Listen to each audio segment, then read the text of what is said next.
Welcome everybody to Blackballed. My name is James DiFiore. We are starting a little bit early today. There was a little bit confusion over time, and for a second I thought I lost Professor Chomsky, but we do have him here today, and I would like to thank him for joining us. Professor Chomsky, sorry about the confusion again, but thank you for joining us on Blackballed. Thank you for coming back. Glad to be here. Sorry about the confusion. That's okay. Listen, first of all, if I may, happy belated birthday. It was your birthday on Wednesday, so I hope you had a good time with friends and family. Let's get right into it because I'm not sure how much time you actually have. What I wanted to do is I read something of yours from 1967 called The Responsibility of Intellectuals. I read that a couple days ago, and I read it 3 times because I was trying to figure out if I was fooling myself into thinking that it was as timeless as I thought it was. I'll read an excerpt right now. With respect to the responsibility of intellectuals, there are still other equally disturbing questions. Intellectuals are in a position to expose the lies of governments, to analyze actions according to their causes and motives, and often hidden intentions. In the Western world, at least, they have the power that comes from political liberty, from access to information and freedom of expression. For a privileged minority, Western democracy provides the leisure, the facilities, and the training to seek the truth lying hidden behind the veil of distortion and misrepresentation, ideology, and class interest, through which the events of current history are presented to us. The responsibilities of intellectuals then are much deeper than what MacDonald, you're referring to Dwight MacDonald, calls the responsibility of people given the unique privileges that intellectuals enjoy. I read that, and the very first thought that came to mind was that could have been written yesterday. Sorry. I read that, and I thought it could have been written yesterday. Yes, can be written almost every minute. Have we been in a constant state of crisis, human beings, since thousands of years ago when it comes to that kind of power displacement? There are always problems, difficulties, sometimes more serious, sometimes major crises. We now happen to be in a crisis that is unique in the hundreds of thousands of years of human history, more serious than ever before, many respects. But yes, there are always problems, sometimes mounting to the level of very serious crises. We are now in a question, facing the question whether the human species will survive. And a lot of that has to do with climate change. And climate change, as you pointed out many times, is the responsibility of government and individuals. However, where does war and constant conflict and coupled that with corporate interests, how do you defeat that? Or at least how do you put that in check? Well, we're in a very strange situation. The means to overcome the crisis are known. They've been spelled out in extensive details by the International Energy Association, several economists who've done detailed, careful studies, including my colleague Robert Pollin, resolution on the floor of Congress, many other presentations, explain in considerable detail how we can address the crisis in a feasible manner at a cost that is perfectly manageable and that will place us on a road to moving towards a much better world. We have that on the one hand.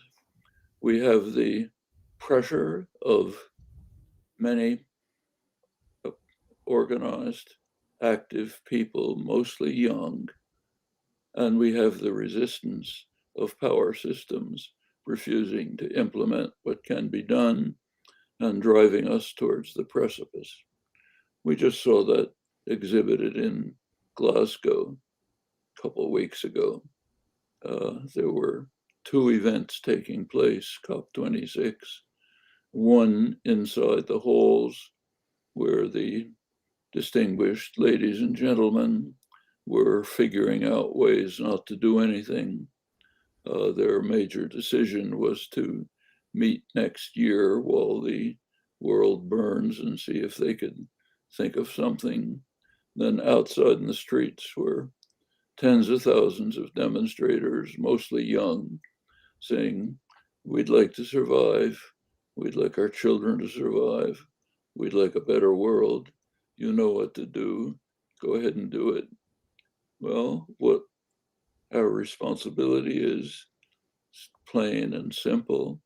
Do whatever we can to make sure that that event on the outside is the one that succeeds. And if we don't do that, all other questions are moot.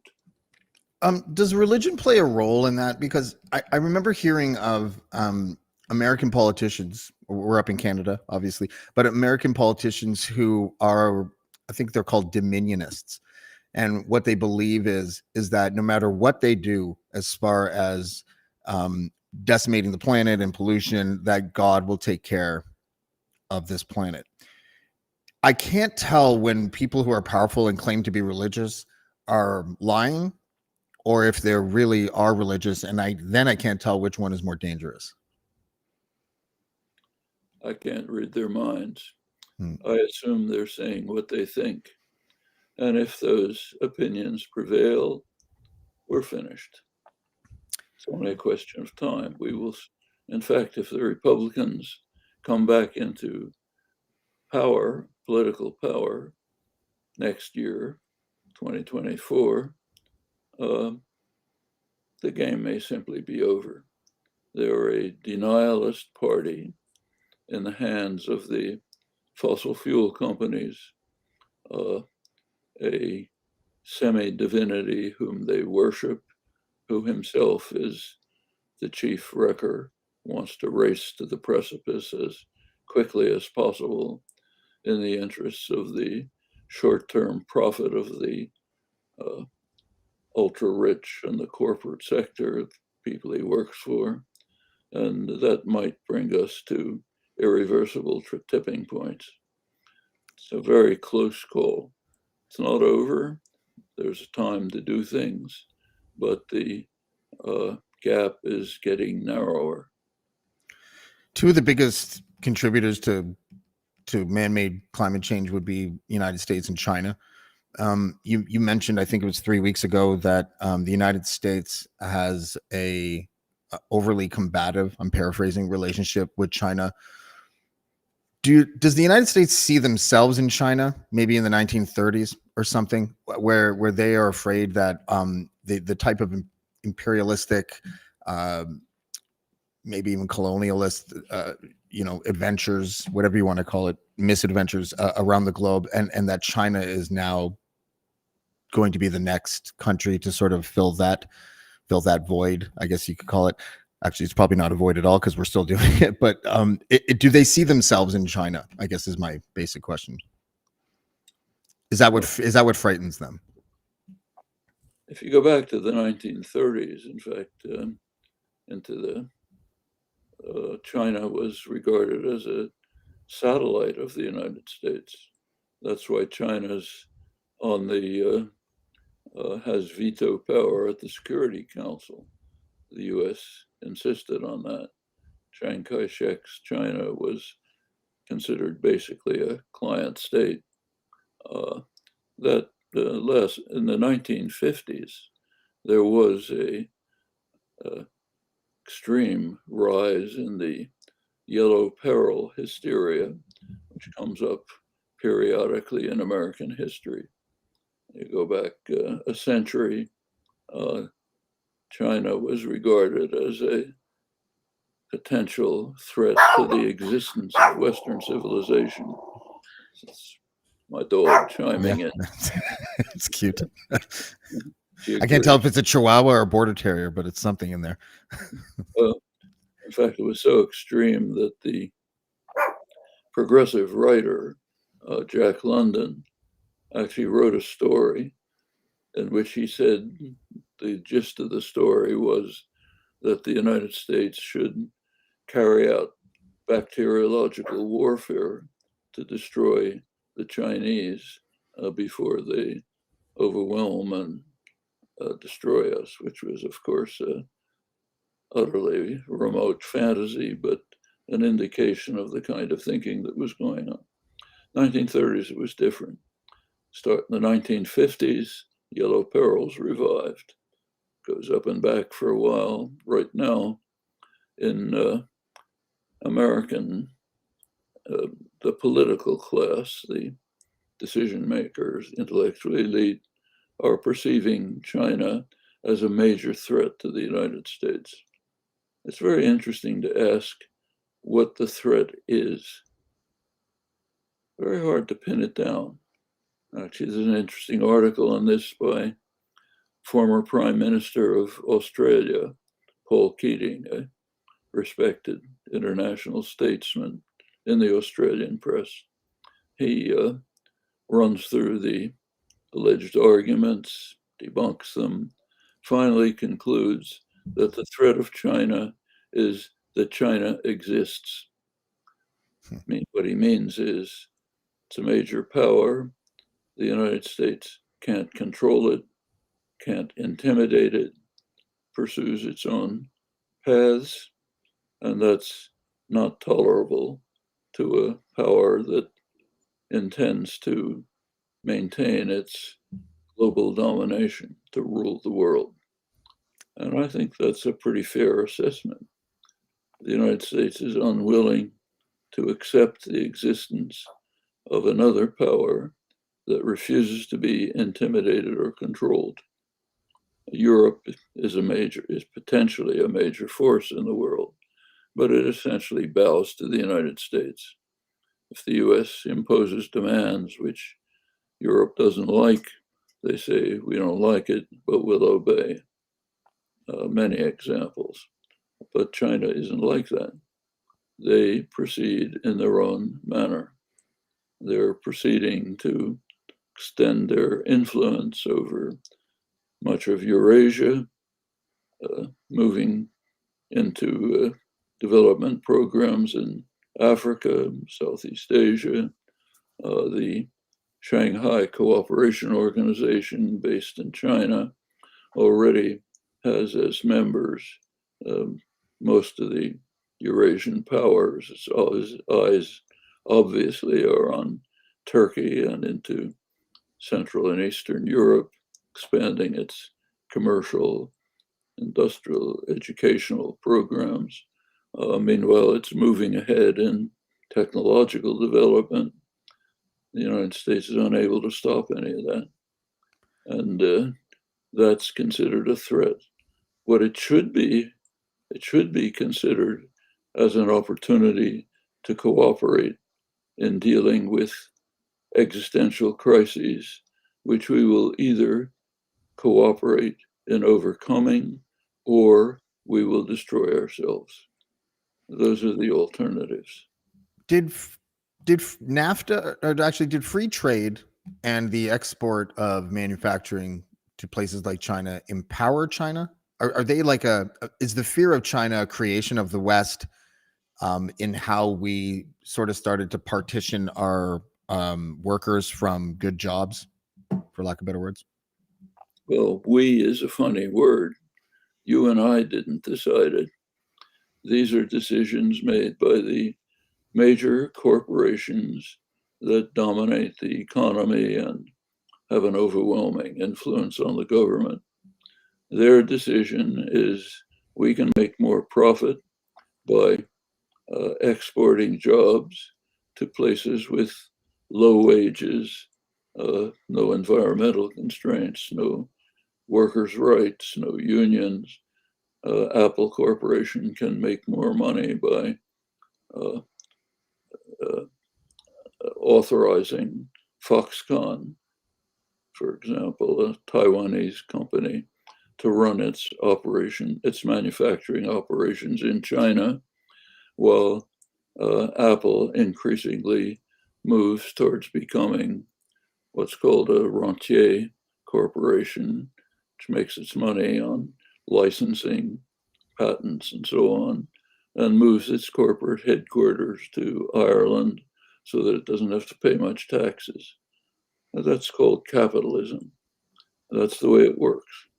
Corporate leaders try to maximize profit, market share, their own salaries, and so on. That's a capitalist economy, okay? And those in control made the decision for their own benefit that this is the way they could operate.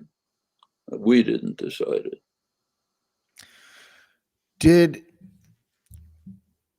the way that geopolitics has been shaped in the last 60 years, or since you've been sort of as an activist and a dissident, I heard Amy Goodman call you a renowned dissident the last time she interviewed you, and I kind of liked that because it implies a consistency among your work.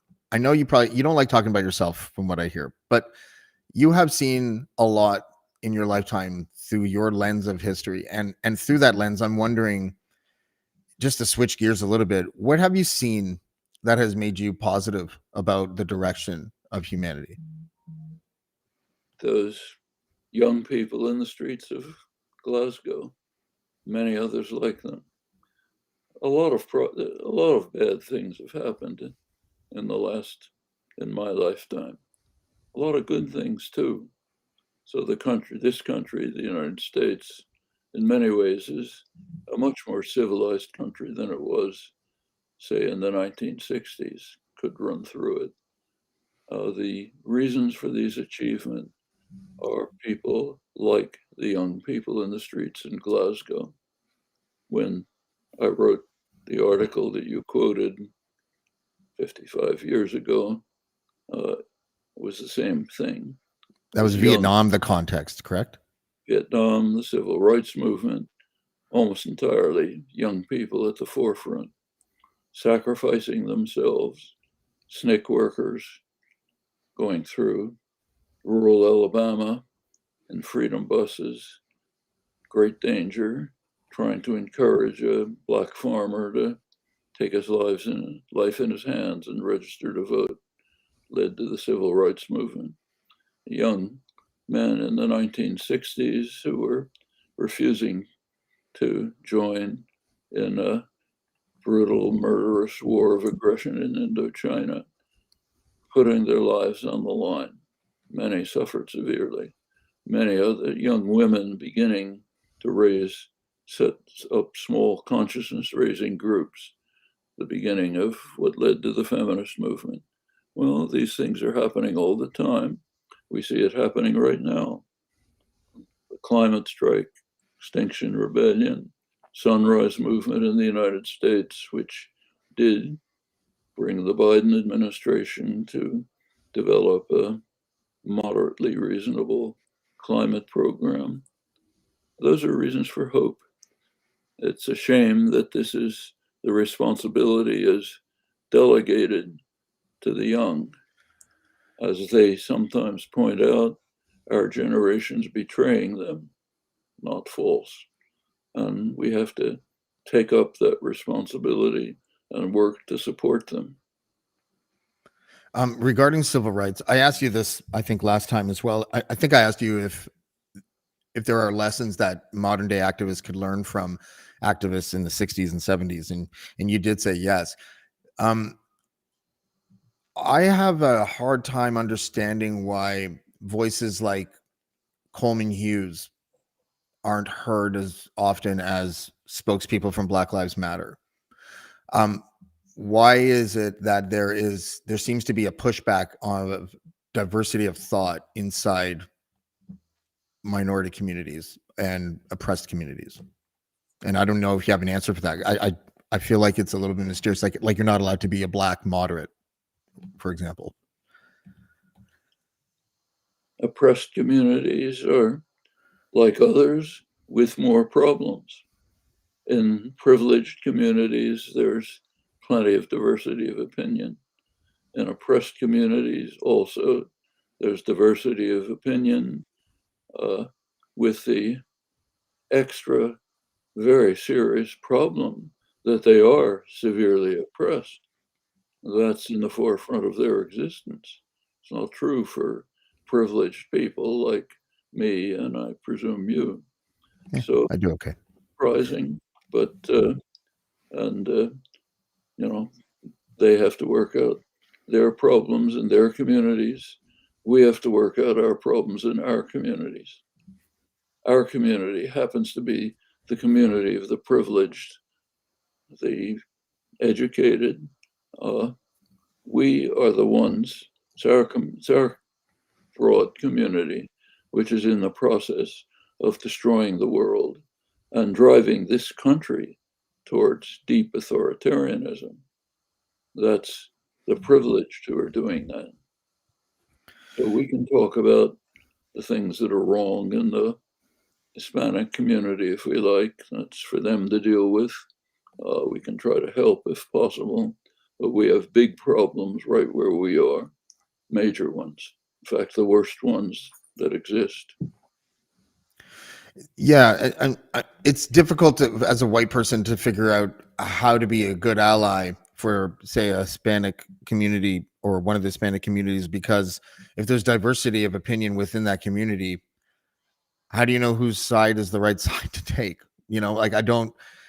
Sometimes it feels like the best thing to do for people like me and you is to let them fight however they want to fight, and then fight our own issues that we have to deal with, like the corporatization of our countries.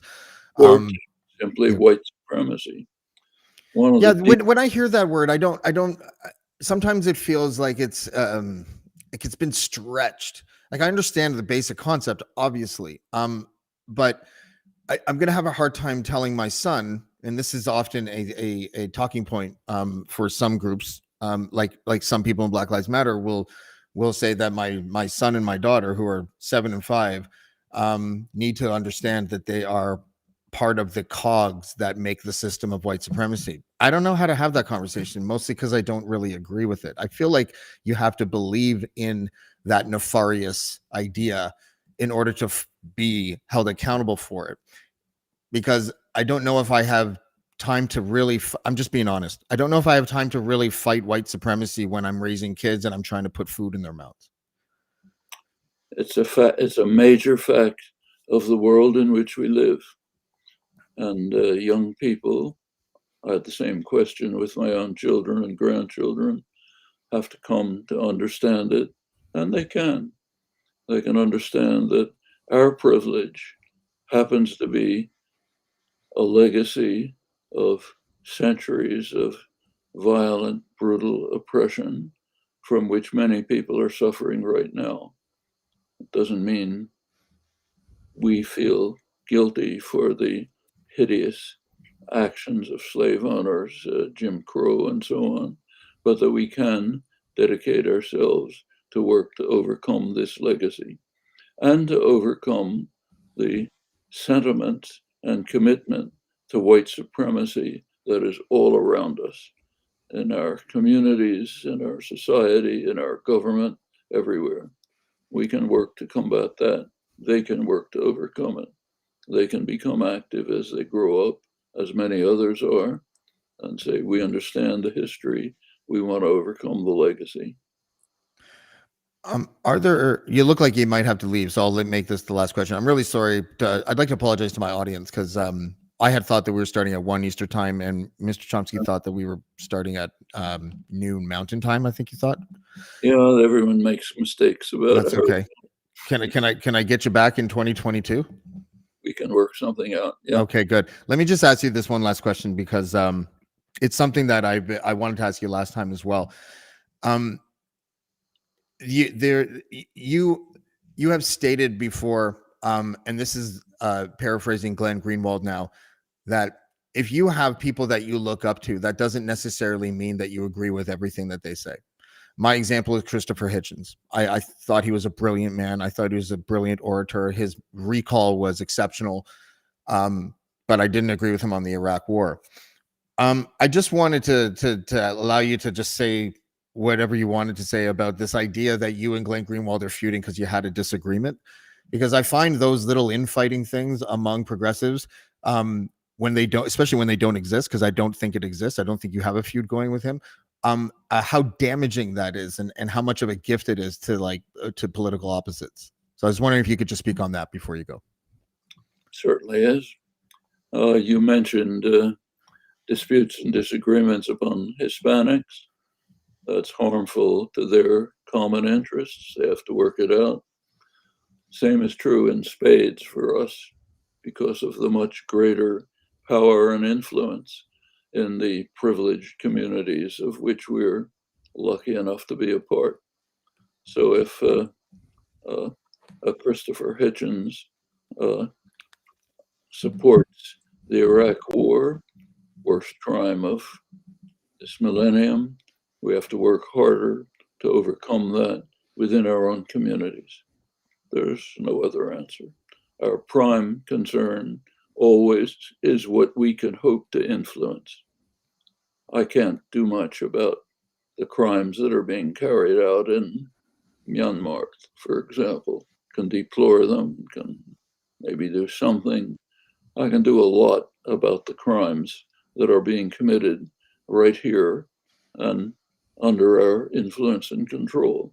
So just a general principle of elementary morality. And you're an intellectual with a responsibility, I would say.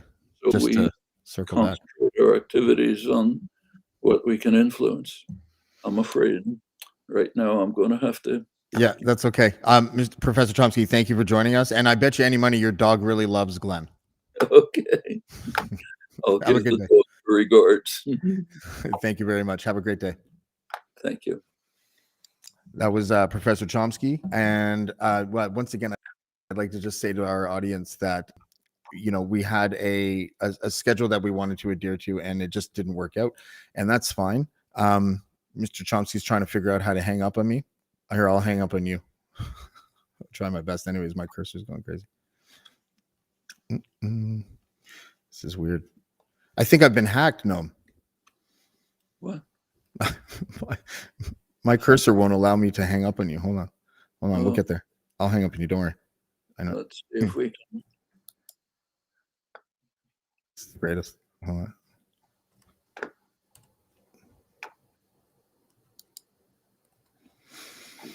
We're almost there. My guys, you should see my computer died earlier 2 days ago, and now my cursor won't allow me to land on. There you go. He's gone. Yeah, rushed interviews with people that you love. I don't know what to say about that, except it's unfortunate. But I did make him agree on air to come back and join us in the new year. If you look at my face right now, I'm all confused because my cursor won't stop moving, and I can't figure out why it's doing that. And as soon as now we're good. I'm going to invite someone on the show randomly because I feel like I've shortchanged you, and I don't want to shortchange anyone. I'm just gonna I'll fill you in on what it's like to have a conversation with Noam Chomsky over email over a period of like 7 months. I interviewed him on May the 6th,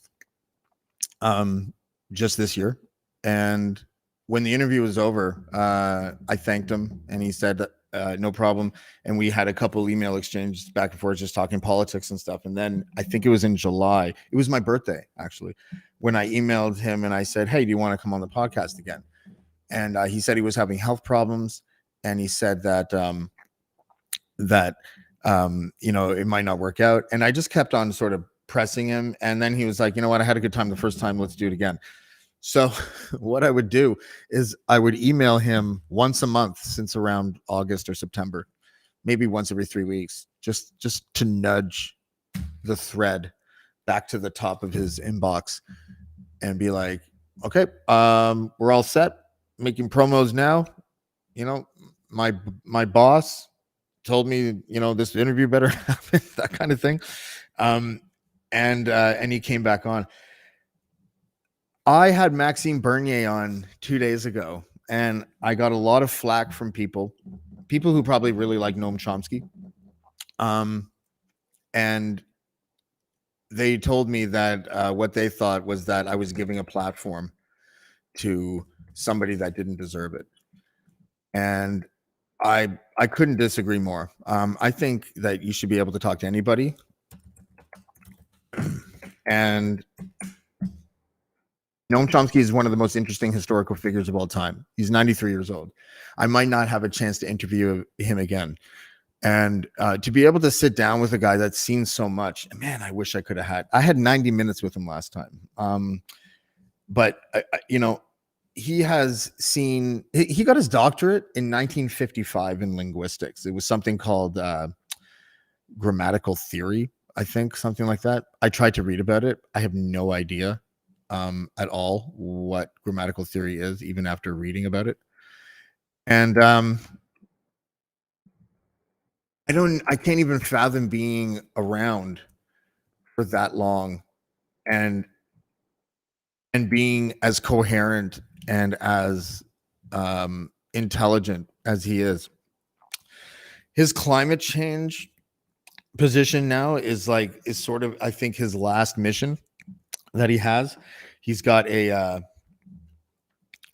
clear mission in mind to save the planet. He doesn't seem to think that the planet's going to last much longer than 2024. Probably a little alarmist. Maybe we need that.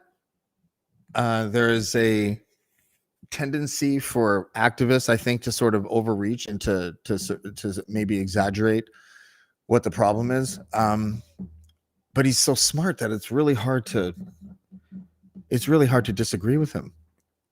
I don't know many people on the right who could sit down and listen to Chomsky talk and think to themselves, "Oh, I could totally go toe to toe with that guy." The New Yorker magazine in 2003 called Noam Chomsky the devil's accountant, and what they meant was he seemed to be the only guy, the only intellectual who was willing to call out his own government for some of the injustices that they were imposing onto not just their people, but people across the planet. This quote that I read at the beginning, and if you're just joining us, Noam Chomsky got here at around 12:35, and he's now gone. There was a mix-up on the time zone. He said mistakes happen. I'd just like to point out that it was not my mistake, because it's important that I say that. There is a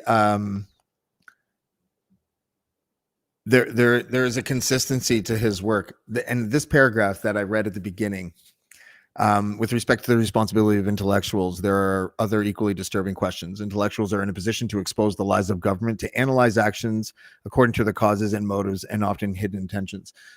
He was talking about Vietnam at that point, and Vietnam was being promoted, I guess you could say, by certain public intellectuals who, and some of them were journalists, who were saying to their readers that who were saying to each other that it was okay for the government to shield the truth from citizens for some sort of greater good, this existential greater good of protecting the nation. And what Chomsky was pointing out is that there was a journalist that he was referring to. His name escapes me. I think his last name was Schlesinger, and Ernest Schlesinger. And what he was saying was that this journalist came out and told the truth in a New York Times article, and about a month later, he sort of retracted that truth, and he said that he lied in that first article. But his motivation was that he was condoning the state's eagerness to shield the full truth and to be transparent with citizens. And what I love about Chomsky, even if I don't agree with everything that he says, is this consistent need to sort of say, fuck you to the state. You're lying. Governments lie. They do it all the time. And he's able to articulate the blatant hypocrisy of governments. I've said this a million times. It drives myself nuts. So if you've heard me say this before, well, fuck it. I'm going to say it again. Politics is the art of managing hypocrisy, and the government is the mothership of politics. It is literally defined as hypocrisy if you look at what governments do, what governments say, and they'll lie in real time. And there is an end game to that type of ruling class. And I don't think that end game is a positive one. I can't think of anything that includes power that won't ultimately result in some sort of violence and hypocrisy. I was telling Dean Blundell before the show that one of my favorite moments from a podcast that he did yesterday with Lachlan Cross and James P. White and Bonzi was when Lachlan started to talk about a story about a homeless person, and I might get some of this wrong, but how this homeless person, and by the way, Lachlan, I was telling Dean, he told this story so beautifully that I was almost choked up. I'm almost choked up just recalling it because, first of all, Lachlan's face is very earnest. He's a beautiful man. He really is.